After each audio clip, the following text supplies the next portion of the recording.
Bonjour et bienvenue dans Glorieuse Destinée. Savoir juger les prophéties, voici le sujet abordé dans notre émission La parole est à vous par David Davo et Renato Bastos, nos pasteurs invités. Je vous présenterai ensuite le livre sur le don de prophétie dans notre rubrique Ressourcez-vous. Et pour terminer, Franck nous apportera un message sur ce sujet. Mais tout d'abord, la parole est à vous. Eh bien bonjour et bienvenue dans notre rubrique La parole est à vous. Aujourd'hui j'ai la joie d'accueillir les pasteurs Renato Bastos. Bonjour Renato. Bonjour Franck. En forme? Pleine forme. Prêt? Le feu brésilien, Oui. Le feu du missionnaire, de l'évangéliste. Amen. Nous sommes tellement heureux de t'accueillir Renato. Merci, moi aussi je suis dans la joie d'être là avec vous. Merci. Et puis David Davo. Les gars, je suis content d'être avec vous. Là, on ne se quitte plus puisqu'on collabore dans pas mal d'activités dans le ministère sur la ville de Troyes et puis dans le cadre des conférences Souffle Nouveau que nous organisons. Voilà, je vous recommande surtout ce livre qui est à la base de nos émissions ici sur l'importance du don de prophétie. Le don de prophétie, c'est ce dont nous allons parler, la prophétie, avec peut-être un texte d'introduction pour ce thème que nous avons intitulé « Peser les prophéties » ou « Juger les prophéties ». Paul écrit dans 1 Corinthiens 14, verset 29, « Pour ce qui est des prophètes, que 2 ou 3 parlent, que les autres jugent, ou alors pèsent, estiment. Et si un autre qui est assis à une révélation, que le premier se taise. Vous pouvez tous prophétiser successivement afin que tous soient instruits et que tous soient exhortés. » C'est le but. Les esprits des prophètes sont soumis aux prophètes. Ça vous parle de comment tout ça? C'est pas évident. Il y a eu tellement de choses écrites sur ces passages, tellement de livres qui existent, toutes les interprétations possibles et imaginables ou inimaginables parfois. Il y a ceux qui sont pour, il y a ceux qui sont contre, il y a ceux qui utilisent juste ces versets pour dire s'il n'a pas d'interprète, s'il n'a pas 2-3 personnes qui sont là pour prophétiser, il faut tout le monde en silence. Que tout le monde... Oui, c'est vrai que c'est une vision à laquelle je n'avais pas pensé. Il faut être sûr qu'il y ait les 3 dans la salle pour pouvoir exercer. Que 2 ou 3. 2. Non, 2 les gars, moi je prends. Tu 3, moi-même 2 je prends. Non, mais en fait c'est pareil. Qu'est-ce qu'on peut ressortir comme idée? Quelle est l'idée centrale? Quel est juger quoi? Comment tu juges quoi? Et qui juge finalement? Allez les gars, qui juge? Ben, c'est la parole, c'est la Bible. Et dans l'Ancien Testament, il fallait des témoins pour juger. Il fallait 2 ou 3 témoins. Jésus, même dans certains cas, quand il y a des litiges, il demande à ce qu'il y ait des témoins. Et finalement, quelqu'un va parler en public et il faut que des gens puissent dire ce qu'on vient d'entendre, c'est de Dieu ou c'est pas de Dieu. Et dans quelle mesure c'est de Dieu. Donc qui pouvait juger à l'époque? Qu'est-ce qu'on avait par exemple? On prend l'église d'Antioche. Les prophètes. On avait des prophètes. Il y avait des prophètes, ils étaient reconnus. La Bible les cite, apôtres, prophètes, ils sont mentionnés. Mais on n'est plus là, nous. On est déjà... Donc si les prophètes étaient là, les gens apportaient les prophéties, mais qui étaient les plus à même, quelque part, avec l'onction prophétique, de pouvoir juger les prophéties? Si ce n'est les prophètes. Donc je pense que s'il est vrai que au fil des siècles, avec les renouveaux de Pentecôte, il y a eu la résurgence des dons spirituels. Aujourd'hui, les églises fonctionnent différemment, malheureusement, du modèle apostolique, mais on sait qu'à l'intérieur des églises, les ministères, les anciens, tous ceux qui exercent un ministère, ont la responsabilité de toute façon de gérer l'aspect de la prophétie. On ne doit pas laisser la prophétie s'exercer de façon sauvage, à mon sens. Non. Elle est trop sérieuse, trop importante et tellement bénissante qu'il faut bien traiter la prophétie et ne pas la mépriser. Si on la laisse sauvage, ça va provoquer des dégâts dans l'Église. Parce que tout le monde va se mettre à prophétiser et le risque, c'est que ces prophéties ne viennent pas de Dieu, que ce soit tout simplement des sentiments, des émotions qui sortent, et ça va provoquer vraiment des problèmes et des gros soucis au sein de l'Église. C'est pourquoi Paul semble donner une mesure en évoquant des chiffres et une quantité, et en mettant en avant des ministères, puisqu'il parle à un moment, les esprits des prophètes sont soumis aux prophètes. Donc les esprits des prophètes, c'est ceux qui prophétisent. Donc membres des assemblées comme les prophètes, ministères eux-mêmes, sont soumis aux prophètes. J'imagine que là, ceux qui sont soumis à des autorités.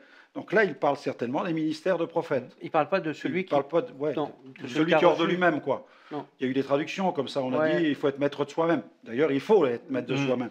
Mais ce n'est pas le propos. Là, je crois que ce n'est pas le propos. On est plus dans la... Tu vois bien, et même il faudrait reprendre la définition du mot prophète à ce moment-là. Oui. Et je pense que c'est du ministère prophétique, quoi. En fait, certains sont soumis. Mais oui. Voilà. Donc là, il est question dans le deuxième prophète, c'est plus celui qui va donc administrer voilà, c'est ça. cette partie prophétique. Le pasteur, l'ancien, qui a ses capacités, qui a une autorité en fait. Voilà, c'est ça. Qui va lui dire, écoute, on va peut-être attendre un petit peu. Hein. La personne veut donner, alors tout dépend, parce qu'il y en a assis de leur église, de leur assemblée, tout dépend comment on pratique. Ouais. Mais je crois qu'il doit y avoir un vrai capital de confiance entre l'église et ceux qui, justement, s'expriment en public, oui. Et tous ensemble, on travaille pour la gloire de Dieu, parce que Dieu parle au travers de cela. Mais moi, je pose une question alors, donc, voilà. Pourquoi alors faut-il juger? Qu'est-ce qui doit être jugé et pourquoi? Pourquoi est-ce important de juger? D'ailleurs, le contenu. Vas-y. Le contenu. On doit juger le contenu de la prophétie, voir si elle est en accord avec la parole de Dieu. D'accord. On doit juger aussi, comme on avait dit, la personne doit être maître de soi-même. On doit juger aussi la personne, pas la personne, mais le fruit qu'elle porte. Parce qu'on a vu des prophètes et des prophètes. Des vrais prophètes, mais aussi on a vu des faux. Parce que oui, il y a les vrais, il y a les faux qui s'infiltrent. Et ça, c'est un grand souci. Vu que dans la plupart des églises, il n'y a pas cette logistique de chercher les dons spirituels. Au moins, je connais plusieurs églises qui n'ont pas envie de chercher les dons spirituels, que les gens font l'exercice de ces dons sans même le savoir qu'ils ont soit le don ou soit le ministère prophétique. Et c'est un grand besoin aujourd'hui, vraiment d'avoir un discernement là-dedans, de juger selon la parole, de juger selon le contenu, juger aussi le fruit de la personne qui donne la prophétie. C'est important qu'elle soit connue. Connue et reconnue. Voilà, l'assemblée, c'est quand même un corps au sein de laquelle on connaît les membres, on connaît les pasteurs, et ceux qui s'expriment en public sont connus. Sinon, tout le monde peut... C'est vrai que c'est un lieu public, tout le monde peut rentrer, s'exprimer. On peut avoir aussi des gens qui, tout à coup... s'expriment de façon prophétique et on ne sait pas d'où ils viennent. Et on a vu dans ce domaine des gens parfois même circuler dans notre pays ou même dans les pays limitrophes et venir comme des prophètes et tout à coup annoncer toutes sortes de choses et faire de gros dégâts dans les églises. Le problème, justement, pourquoi ça doit être pesé, pourquoi ça doit être jugé, qu'est-ce qui est dit? On pourrait dire les fausses doctrines qui ont été lancés par des faux prophètes, par des. Donc il y a déjà le témoignage de la personne, celui qui parle, faut qu'il se... Si on sait que sa vie n'est pas en règle, on peut s'interroger sur la qualité aussi des dons qu'il exerce. Donc le témoignage de la personne, le contenu, donc le témoignage du message qu'il donne. C'est important parce que ça peut amener une fausse doctrine, ça peut amener des fausses vérités. Parce que là, tu veux dire, prends un exemple, mais bête. Celui avec qui tu es n'est pas le bon mari que Dieu avait choisi, tu te maries avec un autre. Oui, mais ça existait malheureusement. Et puis, c'est important. C'est contraire déjà à la parole de Dieu. Voilà. Déjà. De toute façon, ce qui pèse et ce qui nous aide à peser, c'est les Écritures. Donc, les Écritures permettent de peser les dons spirituels. Donc les dons spirituels ne peuvent pas prendre le pas sur le ministère de la parole. Jamais. Et puis je pense qu'on doit peser aussi la manière, c'est-à-dire comment on parle. De quelle manière la formulation. Nous ne sommes plus dans l'ancienne alliance, on n'est plus dans... On est aujourd'hui dans... C'est l'Esprit qui parle au travers de nous. Dans l'ancienne alliance, c'est indiscutable. C'est le prophète de l'Éternel. Ainsi parle l'Éternel. Il est le Nabi, la bouche de Dieu. Donc tu ne peux pas juger là. Non, on ne peut pas. C'était les oracles. Quand quelqu'un dit ainsi parle l'Éternel, qu'est-ce qu'on peut dire? Donc aujourd'hui, on ne peut plus ça. Non. Aujourd'hui, sous la nouvelle alliance. Voilà, tu es soumis. Dispensation de la grâce. Et tu peux te tromper. Et puis même en plus, les phrases, moi je pense que se donner aussi une certaine voix. Moi, j'ai vu des gens qui prophétisent. Comme Dieu, quoi. La voix de Dieu. Donne la voix de Dieu, comme dans les péplums, là. C'est une grosse voix qui vient. Non, reste comme tranquille. dans les 10 commandements avec Moïse. C'est ça. Mais Dieu se sert de toi avec qui tu es, en fait. Sois en paix. On peut parler tranquillement. Et moi, je crois d'ailleurs ça a beaucoup plus de puissance. Personnellement, quand. C'est l'esprit de la grâce ou la nouvelle alliance ou la prière de Moïse que Dieu fasse de son peuple un peuple de prophètes. C'est l'accomplissement en Jésus par la puissance du Saint-Esprit maintenant. Parce que nous avons reçu tout l'héritage. Donc ça fait partie du package. Le témoignage de la personne, le témoignage du contenu qu'elle annonce, le témoignage des Écritures. Il y a l'aspect aussi émotionnel.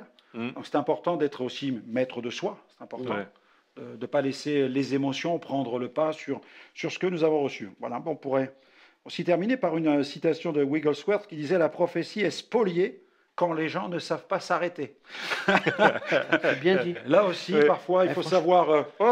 Voilà, t'en as assez dit. La Bible a dit, après tout ce qu'on ajoute, c'est de la chair, et parfois même du diable. Ce qui est important, c'est d'être dans l'esprit. Merci à vous d'avoir abordé cette importance de peser les prophéties. On encourage nos amis pasteurs, les anciens, ceux qui sont en charge peut-être de groupes qui n'ont pas été non plus établis dans un ministère. Vous avez quelques gens autour de vous qui exercent les dons. Vraiment à faire attention pour que la prophétie soit une véritable bénédiction et que sa pratique soit conforme au contenu des Saintes Écritures. Voilà, bien on se sépare nous ici pour laisser la place maintenant à Liliana pour sa rubrique « Ressourcez-vous ». S'il arrive bien entendu que la prophétie concerne l'avenir, l'enseignement du Nouveau Testament nous permet de découvrir un éventail de vertus et de potentialités bien plus larges. Vous les retrouverez dans ce livre, Le don de prophétie, en vente sur notre site internet www.gospelvision-international.com et je laisse la place à Franck. Les prophéties doivent être jugées, elles doivent être pesées. C'est ce que nous trouvons dans le texte original. Le terme pour peser, juger, a été traduit du grec diakrino, donc un verbe qui peut signifier aussi faire une distinction, séparer, discerner. Donc il faut distinguer dans les prophéties ce qui est de Dieu. Il faut donc séparer aussi, donc séparer, enlever ce qui vient de la chair, garder ce qui vient de l'esprit et discerner, donc percer à jour dans la prophétie ce que le Seigneur est en train de nous communiquer. Voilà. Rien de compliqué à tout cela. Nous avons donc un devoir de respect à l'égard des messages prophétiques. Ne méprisons pas les prophéties, ne les sacralisons pas non plus, mais cherchons dans tout message inspiré ce qui tient de l'authenticité du message que Dieu désire nous communiquer. Dans 1 Corinthiens chapitre 14, versets 29 à 33, il est écrit « Pour ce qui est des prophètes, que 2 ou 3 parlent et que les autres jugent ». Donc c'est le terme diakrino ici, que les autres jugent. Et si un autre qui est assis à une révélation, que le premier se taise, car vous pouvez tous prophétiser successivement afin que tous soient instruits et que tous soient exhortés. Les esprits des prophètes sont soumis aux prophètes. Et ce passage est important, le verset 33, « Car Dieu n'est pas un Dieu de désordre, mais de paix, comme dans toutes les églises des saints. » Donc nous voyons ici que dans ce passage, Dieu désire mettre l'accent, l'apôtre Paul met l'accent sur la paix. Les dons spirituels ne doivent pas produire du trouble, non. Au contraire, ils servent à édifier, et dans le domaine prophétique, bien entendu, ils servent à édifier, à consoler, à instruire. Donc, c'est vraiment le but, c'est l'unité du corps de Christ, c'est le bien de l'Église, c'est la paix dans l'Église. Les dons spirituels vont travailler, vont œuvrer dans ce sens-là, car le Saint-Esprit est à la source, comme j'ai pu le dire dans une précédente émission. Il est donc important que les leaders d'une assemblée manifestent de la considération pour la question de la prophétie, qu'ils enseignent sur la question des dons spirituels, non seulement sur le plan doctrinal, mais aussi sur le plan pratique, parce que si nous ne devons pas sacraliser les prophéties, puisque à l'intérieur d'une prophétie, il peut y avoir de la chair, puisqu'il nous faut peser la prophétie, cela signifie qu'il peut y avoir de la chair dans une prophétie, nous prophétisons imparfaitement, donc il ne faut pas sacraliser, mais il ne faut pas non plus mépriser, en disant il y a tellement de chair dans les prophéties que les dons spirituels ne servent à rien. Le meilleur moyen d'éviter les deux écueils, c'est d'enseigner la parole de Dieu, d'édifier les croyants, non seulement dans le domaine théologique, mais aussi dans le domaine pratique. 1 Thessaloniciens chapitre 5, versets 20 à 23. 1 Thessaloniciens 5, 20 à 23. Ne méprisez pas les prophéties, mais examinez toutes choses. Est-ce que c'est fait? Est-ce que c'est fait dans les églises? Ou est-ce qu'on laisse simplement les prophéties fuser comme du feu d'artifice? Ou est-ce qu'on prend le temps de s'arrêter pour dire, mais oh, est-ce que Dieu ne serait-il pas en train de nous parler? Est-ce que Dieu nous a dit quelque chose ce matin par cette parole? Examinez toutes choses, retenez ce qui est bon. Donc il faut en parler. Il ne faut pas laisser simplement les prophéties s'écouler les unes après les autres et ne rien dire. Il faut donc que l'équipe en charge, qui exerce une autorité spirituelle au sein de la communauté, sache, à un moment ou à un autre, s'arrêter pour peser les prophéties et vérifier ce que Dieu a voulu dire à l'intérieur. Et prendre ce qui est bon pour le communiquer au niveau de l'assemblée. Ne pas craindre donc ce domaine-là. Examinez toutes choses, retenez ce qui est bon, abstenez-vous de toute espèce de mal, que le Dieu de paix vous sanctifie lui-même tout entier, et que tout votre être, l'esprit, l'âme et le corps, soient conservés irrépréhensibles lors de l'avènement de notre Seigneur Jésus-Christ. Donc celui qui exerce les dons spirituels ne doit pas craindre de voir ceux qui sont en charge du culte venir peser ce qu'il a voulu exprimer, ce qu'il a exprimé en tant que don spirituel. Il est nécessaire que le don spirituel soit pesé. C'est écrit dans la parole de Dieu. Il faut juger, peser, discerner, prendre ce qui est de Dieu, rejeter ce qui vient de la chair, examiner les dons spirituels. C'est primordial. Sous l'Ancienne Alliance, le prophète exerçait un ministère, il avait une onction de prophète, le roi avait son onction de prophète, et nul ne pouvait empiéter sur l'autre. Le prophète allait voir le roi, il pouvait lui délivrer la parole de Dieu, mais le roi n'avait pas autorité sur l'onction du prophète. Et la parole du prophète était une parole indiscutable, c'était la parole de l'Éternel qui était communiquée au roi ou qui était communiquée au peuple.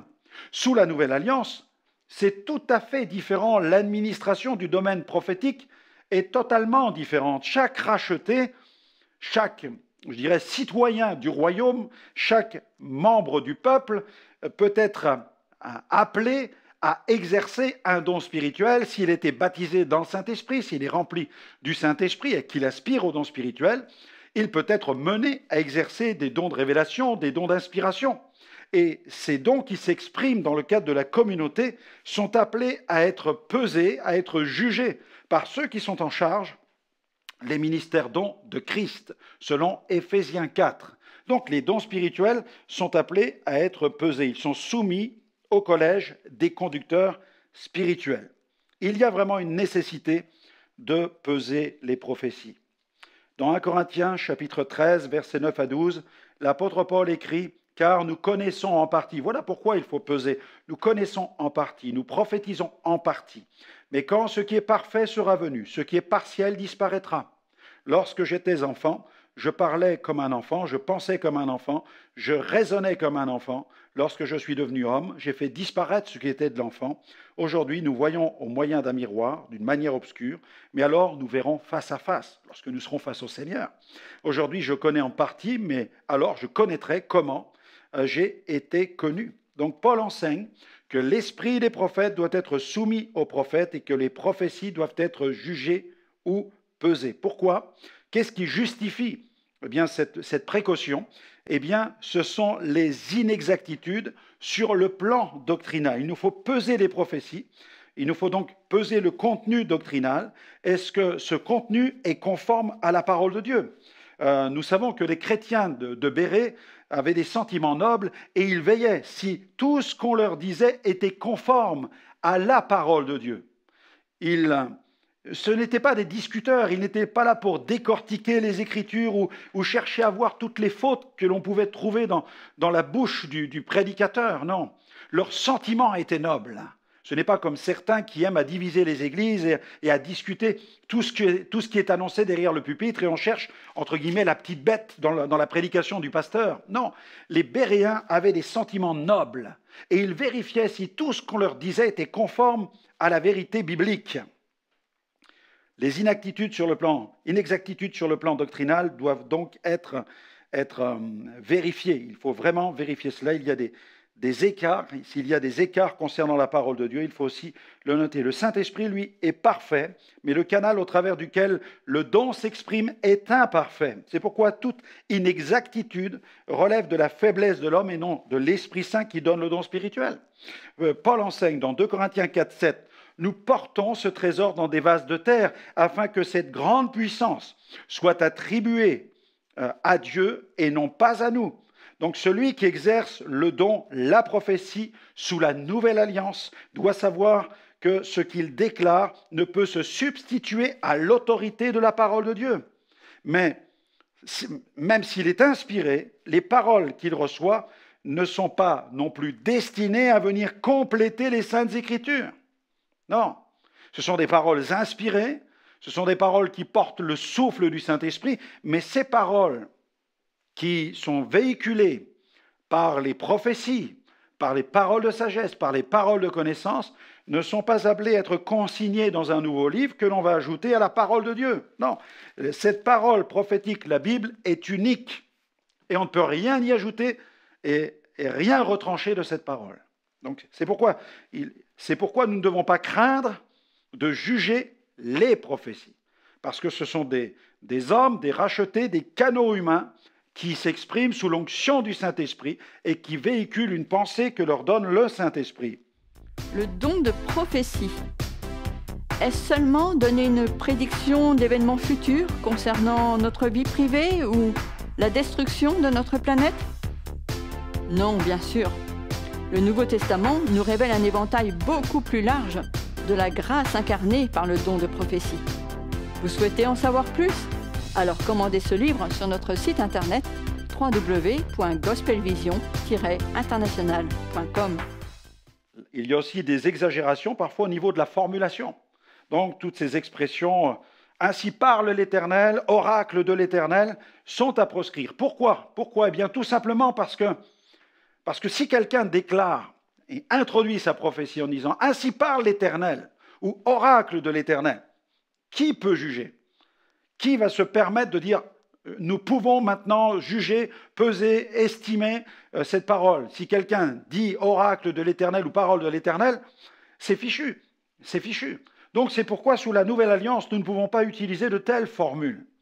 Non, parce que l'Écriture enseigne que ceux qui exercent les dons spirituels sous la Nouvelle Alliance doivent accepter, eh bien justement, d'être soumis aux autorités de l'Église afin que soit pesé ce qu'ils déclarent publiquement. Il y a parfois aussi des excès. Voilà pourquoi il faut peser les prophéties, parce qu'il y a parfois des excès aussi sur le plan émotionnel. L'être humain est un être tripartite, corps, âme, esprit. Il a son esprit qui lui permet d'être en phase avec Dieu et son âme qui lui permet d'être en phase avec le monde terrestre. Et dans cette âme, il y a ses émotions, son intelligence, ses raisonnements. Et parfois, sur le plan émotionnel, l'être humain peut se laisser emporter. C'est pourquoi aussi certains prophétisent en poussant des cris. Parfois même, on peut assister à certaines formes d'accouchement, d'hurlement. Non, il faut maîtriser ces émotions. Ce n'est pas parce que je reçois une parole de Dieu que je dois me laisser aller à mes émotions, je dois maîtriser mes émotions. Parce que quand de telles réactions se produisent, eh bien, elles jettent un froid dans l'assemblée, elles amènent de la crainte au sein de l'auditoire, de la peur même au sein du peuple de Dieu, à tel point que certains vont craindre d'aspirer au don spirituel de peur, de ne plus être maîtres d'eux-mêmes. Le texte dit « les esprits des prophètes sont soumis aux prophètes » et parfois certains en viennent à interpréter ce passage en disant « mais il ne faut pas être hors de soi-même ». Il faut rester maître de soi-même. Et je conçois qu'il faut être maître de soi-même. Mais ce texte nous parle davantage, je dirais, de l'administration des dons spirituels. Les esprits des prophètes, c'est-à-dire les esprits, c'est-à-dire le pneuma, l'esprit de ceux qui prophétisent, que ce soit des membres de l'Assemblée ou des ministères de prophètes au sein d'une Assemblée, comme dans le contexte de l'Église apostolique où les prophètes étaient reconnus, on savait qui était apôtre, qui était évangéliste, qui était prophète, qui était pasteur. Les ministères dons étaient une réalité dans l'Église apostolique. Il suffit de regarder du côté de l'Église d'Antioche. Donc, quand Paul écrit et parle des prophètes, il sait de quoi il parle. Les esprits de tous ceux qui prophétisent, qu'ils soient dans les rangs de l'Assemblée ou qu'ils exercent un ministère public de prophètes, sont soumis aux prophètes, donc doivent reconnaître qu'il y a sur eux une autorité de prophète. Il est en train de parler là de ministère. Il faut que ceux qui exercent le domaine du ministère de prophète, ceux qui sont en charge de l'Église et qui exercent les dons spirituels dans le domaine de l'inspiration et de la révélation, soient vraiment là pour être les garants du bon fonctionnement des dons d'inspiration. Sinon, nous risquons des dérives et, malheureusement, eh bien, les dons spirituels n'atteindront pas leur but, celui de l'édification de l'Église. Donc, attention aux excès sur le plan émotionnel, attention aux excès aussi au risque de manipulation. Oui, il faut peser les prophéties parce que malheureusement, certains se servent de la prophétie pour exercer un pouvoir au sein de l'Église, pour dominer les membres de l'Assemblée, pour peut-être même réprimer le pasteur, dont ils n'apprécient pas la gestion de l'Assemblée, dont ils ne reconnaissent pas le ministère ou dont ils n'approuvent pas la vision qu'il développe au sein de la communauté. Certains se servent, oui, des dons spirituels pour régler des comptes, pour exercer une domination au sein de l'Église, et ils le font au nom de l'Éternel. Parfois, certains même appellent l'Église par le biais de la prophétie. Ils commandent à l'Église de jeûner, de prier, de chercher la face de Dieu. Ils prennent donc le pas sur l'autorité pastorale. Et ça n'est pas possible. Ça n'est pas possible. Ils adressent de sévères réprimandes, laissent planer même d'imminentes menaces s'il n'y a pas un changement au sein de la direction de l'Église. Donc, il nous faut, là aussi dans ce domaine, faire attention au risque de manipulation par le biais des dons spirituels. Et puis, il faut peser les prophéties parce que parfois le contenu est pauvre. Le contenu est pauvre et il ne faut pas hésiter dans un tel cas à aller voir à part, après la réunion, à discuter avec celui qui prophétise. Et parfois, dont le contenu est très pauvre, n'est pas soigné, n'est pas vérifié, n'est pas conforme à la parole. Dans un esprit d'amour, il faut pouvoir aller voir cette personne pour lui faire comprendre quel est le mode de fonctionnement.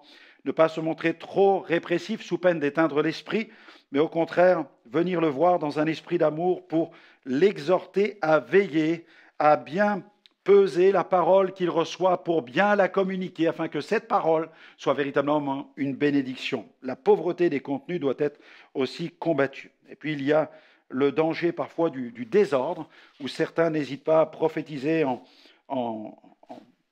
certains qui sont assoiffés de liberté et qui prétendent être sous le contrôle total de l'esprit et que personne ne peut se mettre en travers de leur route. Certains utilisent malheureusement la prophétie pour couper le pasteur, et parfois ils coupent même la louange directement alors qu'ils ne sont pas en phase avec le corps, ils sont déconnectés du corps.